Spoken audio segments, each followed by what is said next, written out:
how your brain beats AI on the energy of a light bulb. Earl, please.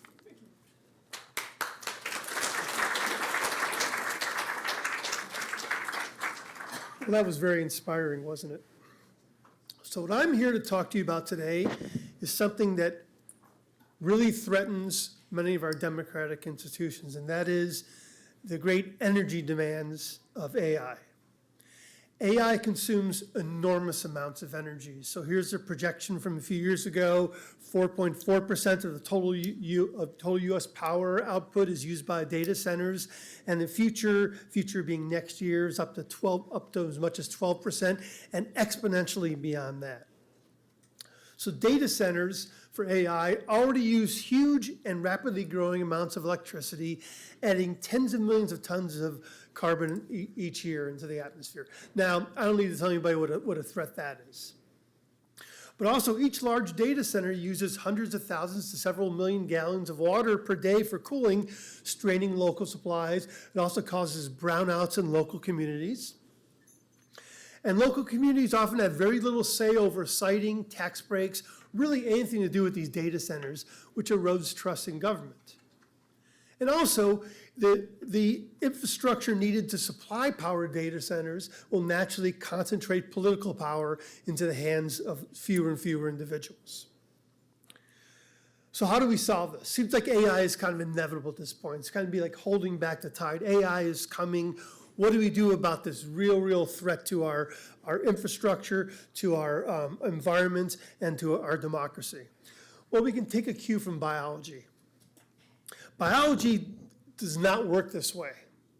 Biology does not solve problems by using massive amounts of energy. In fact, biology does the opposite. Evolution favors energy efficiency. And in fact, our human brain, AI is using nuclear power plants and hydroelectric plants right now to power itself, and AI ain't so smart. Where our far more capable brains run on only 20 watts of power, the power of a dim light bulb. So how do the brains do this, and why can't we run AI this way? Well, this and related questions is something that's been engaging our laboratory for the past few years. And I'm going to try to answer this, at least have a hypothesis, and maybe it points to a future where we're not consuming as much energy to power things like AI. So to explain this, let me give you a brief little tutorial about the brain. What is thought? Well, the stuff of thought is neurons. Neurons connect to each other at junctions, connections called synapses, and they signal each other by brief electrical impulses, which we call spikes. And here's a cartoon showing that. You see spikes moving down these neural pathways as if your brain is a giant telegraph system where these spikes are like little telegraph impulses moving down the wires to other neurons. Now, your brains have a lot of this stuff. The cortex is what I'll be talking about. The outer layer of your brain is where your brain does a lot of higher level critical thinking that we associate with cognition. Your cortex alone contains 20 billion neurons and 10 to the 14 synaptic connections. Now, I don't know what number 10 to the 14 is. Let's just call it a gazillion. It's a lot. So how does this all produce thought? Well, the dominant model from the 20th century of neuroscience, and one that still holds a lot of sway today, is that your cortex is wired like a giant telegraph system, and these synapses, these connections, form digital-like logic gates.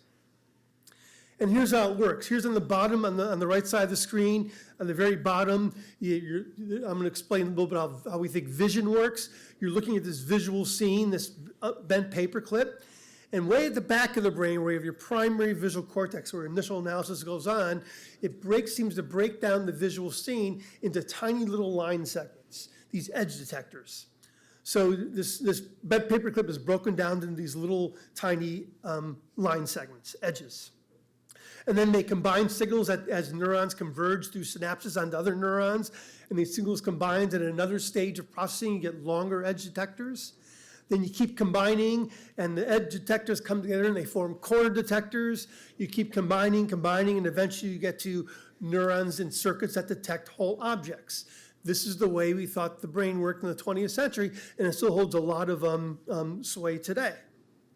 Now, the idea is with 20 billion neurons in your cortex, if you combine enough, you eventually get the circuits specialized for peace, love, and understanding. Okay. And this may be familiar to you, this whole concept, because this is how AI works. These large language models are trained on large data sets, and they adjust their associations, they adjust their connections to capture statistical patterns in the data. AI says it's based on the brain, it's based on this model of the brain. But it raises a question, when paradigms change in science, it's because the current paradigm can't explain newer and newer observations. And one thing that connections cannot explain is how does the brain route signals in this vastly complex network with 20 billion neurons and a gazillion synapses? How does the brain do it? The brain's got to control itself, right? Our brains have executive functions. We have an inner narrative. We're constantly placing ourselves into the current where we are now and interpreting everything through that inner narrative. We set goals, we make plans, and we're flexible. We react differently and behave differently in different situations. In other words, our brains have a mission control system that keeps us on task and directs brain processing. Somehow our brains have to self-control all these billions of neurons and connections. And this is in sharp contrast to AI, where AI just merely responds to input. It doesn't have these goals, it doesn't have plans, it doesn't have an inner narrative, it just reacts to inputs. And you could build a complex system that will react to inputs, but our brains have to do more. They have to control themselves. They have to somehow get control of our own thoughts and all these billions of neurons in your cortex. And it seems impossibly complex to build a control system based on this model of connectionism. It would require a puppet master that could rapidly reconfigure countless neural connections on the sub-second level.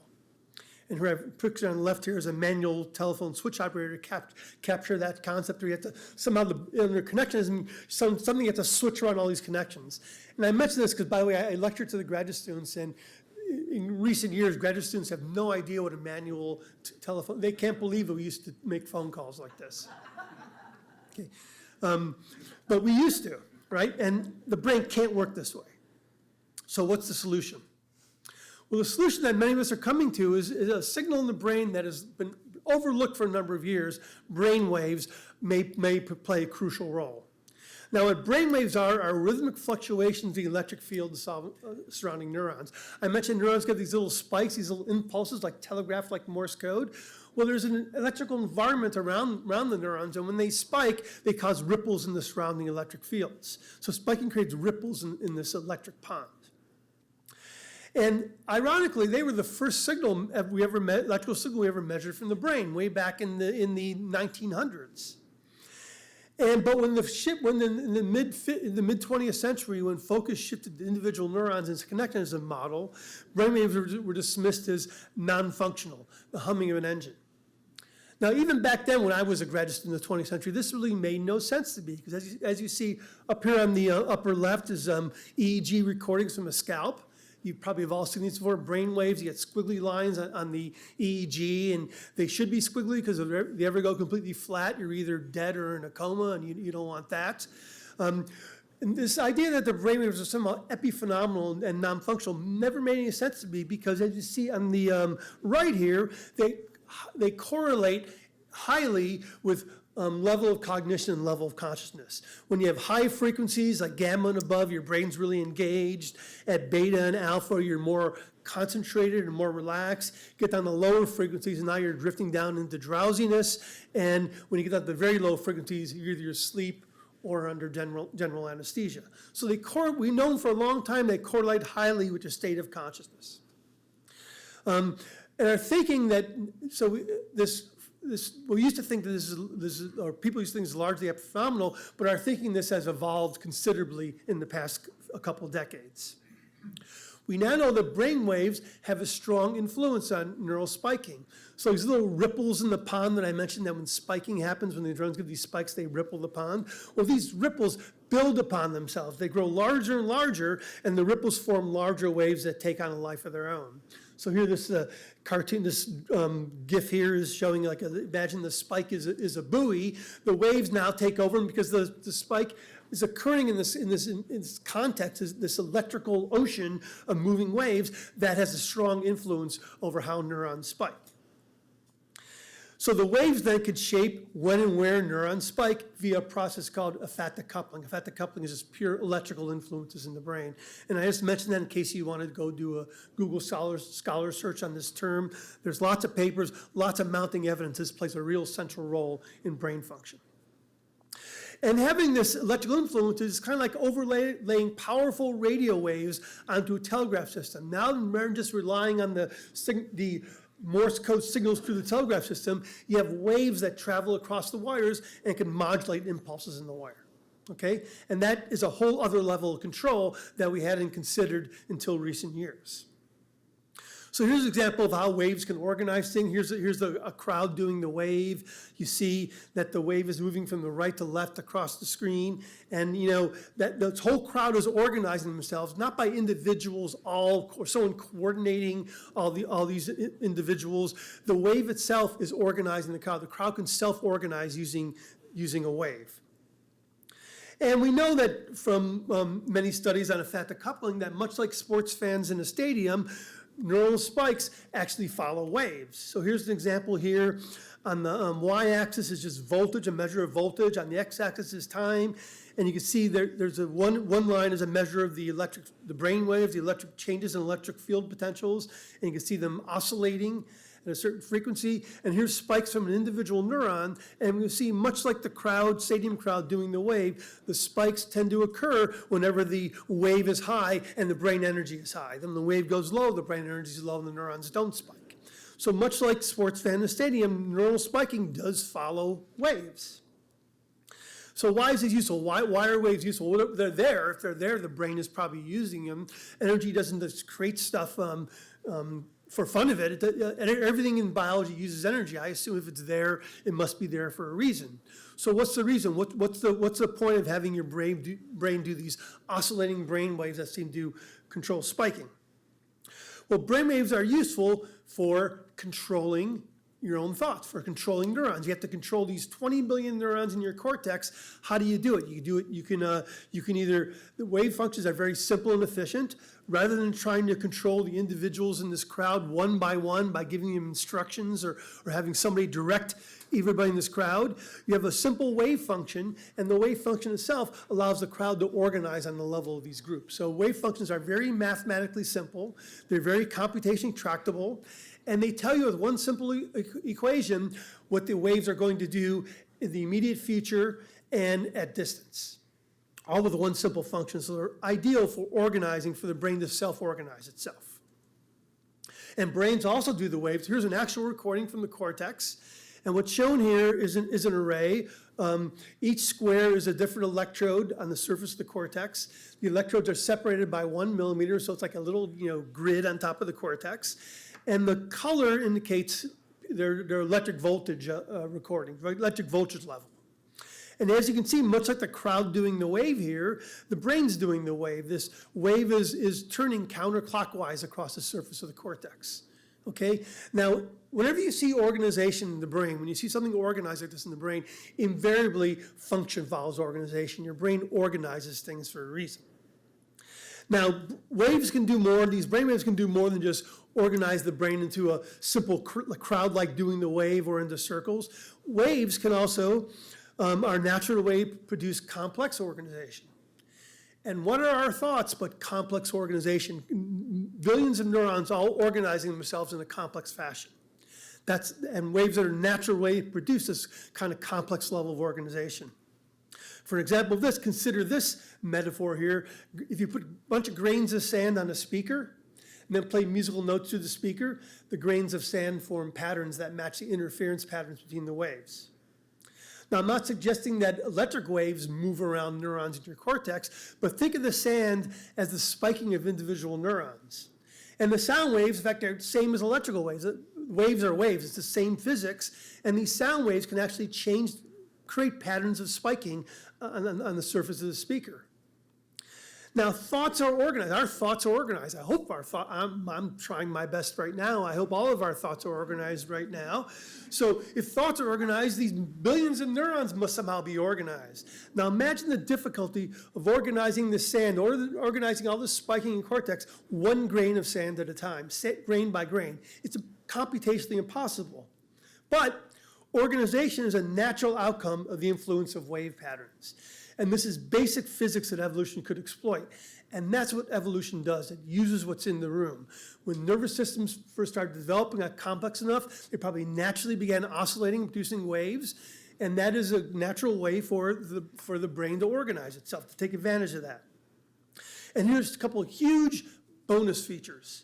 Electrical waves propagate signals around the brain 5,000 times faster than spiking and synaptic transmission. 5,000 times faster.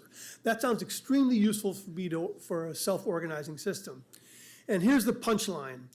Wave-based computation is extremely energy efficient, vastly more energy efficient than digital computation. So to explain that, you can actually use waves to perform computation. So here's the example of doing addition and subtraction, which is two sine waves. We have the blue wave moving left to right, the orange yellowish wave moving from right to left and are coming straight at one another. And the dotted line shows what happens when you sum the two waves together. Again, voltage is on the x-axis, just space where the waves are traveling on the x-axis. And as you can see, when the waves perfectly line up, you get the dotted line as a wave twice as big. And when they cancel each other out, when they're opposing peaks, they flatten out to a line. You've just done addition and subtraction with just two sine waves. And you can sum anywhere along the space, and all the addition, subtraction, all the variables all happening everywhere simultaneously, right? So how the waves interact determines the operation. Here are the waves. We have two simple sine waves coming together, so we just model addition and subtraction. All the values that you want to do the computation on are carried in different parts of the wave. And then the waves interact. The math is done across all the variables simultaneously, all at the same time. And that's a huge advantage that I'll get to in a moment. And this here is just an example of addition and subtraction, one frequency in one dimension. Just one frequency and just simple 1D sine waves. Well, your brain can do this in 3 dimensions and across multiple frequencies. And in fact, we already know, this is not conjecture that you could do math in the brain with this. We already know you can do this. There's a long history of doing mathematical operations using analog computation. So here's a tie predicting machine from 1881 that used wheels and disks. Wheels and disks are the same thing as electrical oscillating waves, same principles. And here, just across the street, Vannevar Bush in 1927 built an analog differential analyzer that used wheels and disks to solve 18 variable differential equations. This is complex math, okay? All using wheels and disks, which is the same principles that electrical waves use. Waves are waves, okay? And the way you set it up, he set up the wheels to model the differential equation he wanted to solve. And different parts of the wheels encoded the variables, just like I mentioned for the sine waves. And then when he turns the crank, the whole differential equation gets solved simultaneously. Parallel computation. And parallel computation is a huge, huge, huge advantage over digital computation. Analog computation is information rich. With digital, you got to break down the world into ones and zeros into little bits. It's already highly inefficient. But the real efficiency comes from parallel computation. Parallel computation is vastly more efficient than digital computation. You want to solve an 18 variable differential equation using digital computation, you got to solve it one step at a time. With waves, it all gets solved in parallel, simultaneously. And that is a huge energy advantage. And our brains are constantly creating the raw materials, these brain waves. Like I said, evolution uses whatever's in the room. Evolution uses what's available. This is a natural substrate that can be used for computation and organizing the brain. And also, as another bonus, analog computation can explain some of the mysteries of the brain, like consciousness.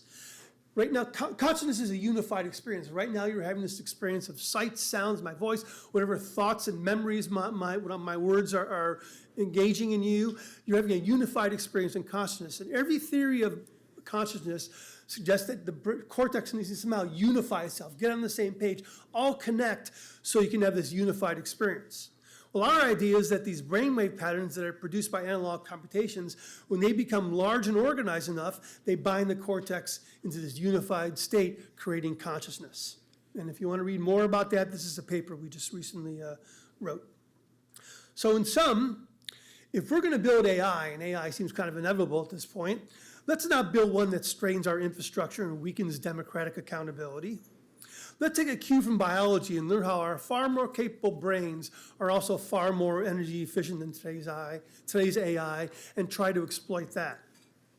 And more generally, let's invest in basic science. It helps explain mysteries like how brains work and consciousness. But it also, basic science tackles hard problems in energy, climate, public health. So new technologies and new developments strengthen our society instead of undermining it. So I thank you for your attention.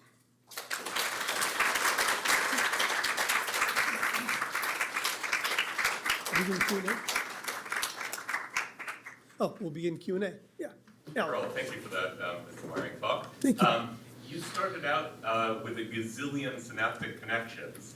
How many degrees of freedom are there in waves, in brain waves? How many degrees of freedom? Yes.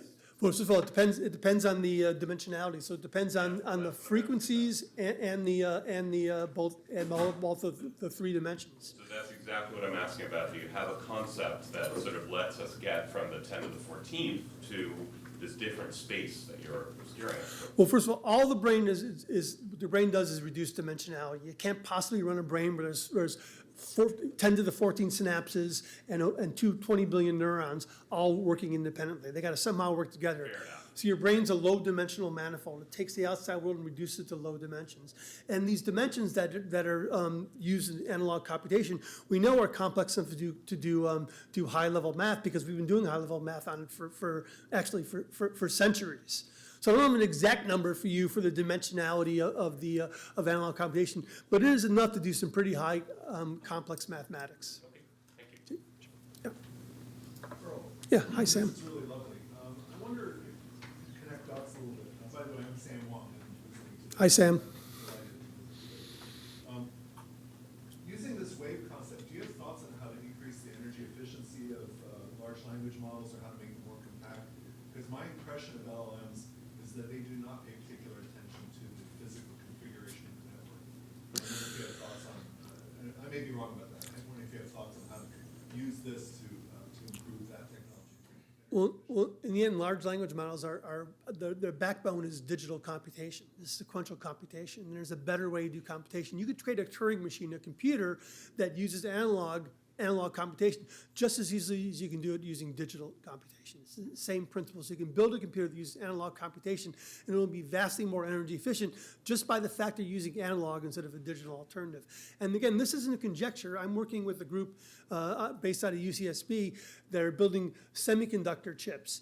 And they noticed when they started building these chips that they actually give off these electrical waves. So they started to exploit these waves to actually do computation in the chips, and it increased the energy efficiency of the chips by an order of magnitude. Okay, so the main trick here is to go from digital to a more efficient form of computation. Everything else follows from that. Probably not a question, but why do you think AI is using digital and not analog? Is it like lack of imagination or habit or? I think digital computing was an engineering convenience. Okay, so back when digital computers first came about, we didn't have the technology to control electrical waves as well as we can now. But I want to point out, digital computing is kind of a bit of a detour. Humans have been using analog computation for astrolabs and stuff like that to navigate since like 1100 BC. So in many ways, digital is a detour, and it was done as kind of an engineering convenience because you couldn't control waves as easily as we can now. But now we can, and people are using it, beginning to use it to make computation more efficient. So I suggest we keep going with that. Digital hasn't been used that long? Sorry? The digital method hasn't been used that long? Since relative to analog? Well, since about the 1940s, 50s, we started with digital computing. So yeah, and then there's centuries of analog computing.